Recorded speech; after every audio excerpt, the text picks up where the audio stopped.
एक छोटे से गांव में तारा और मीरा नाम की दो सौतेली बहनें रहती थीं।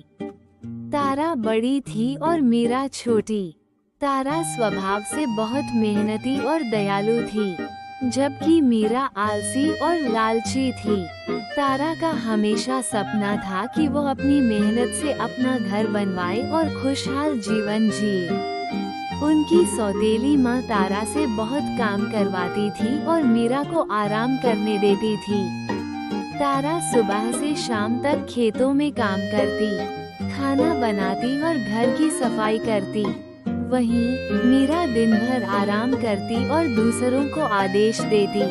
एक दिन तारा जंगल में लकड़ियाँ काटने गई। वहाँ उसे एक बूढ़ी औरत मिली जो बहुत भूखी थी। तारा ने तुरंत अपने पास रखा खाना उसे दे दिया। बूढ़ी औरत ने तारा से कहा, तुम्हारी दया और मेहनत देखकर मैं बहुत खुश हूँ। ये जादुई बक्सा लो, इसमें जो भी तुम्हारी मेहनत का फल होगा वो मिलेगा। तारा ने बूढ़ी औरत को धन्यवाद दिया और बक्सा लेकर घर लौट आई। जब तारा ने बक्सा खोला तो उसमें सोने के सिक्के थे। तारा ने उन सिक्कों को अपने घर को सुधारने और जरूरतमंदों की मदद के लिए इस्तेमाल किया। मीरा ने ये सब देखा और ईर्ष्या करने लगी। उसने अपनी माँ से कहा, मैं भी जंगल में जाकर ऐसा ही बक्सा लाऊंगी।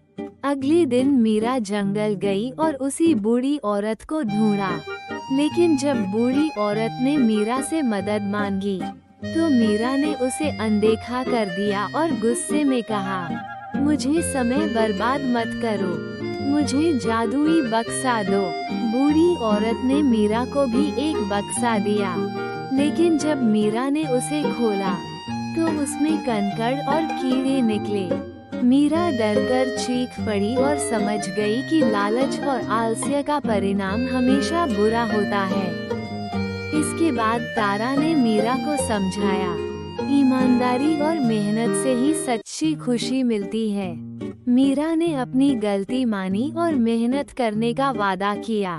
इस कहानी से हमें ये सीख मिलती है कि मेहनत और दया का फल हमेशा मीठा होता है, जबकि आलस्य और लालच हमेशा नुकसान पहुंचाते हैं।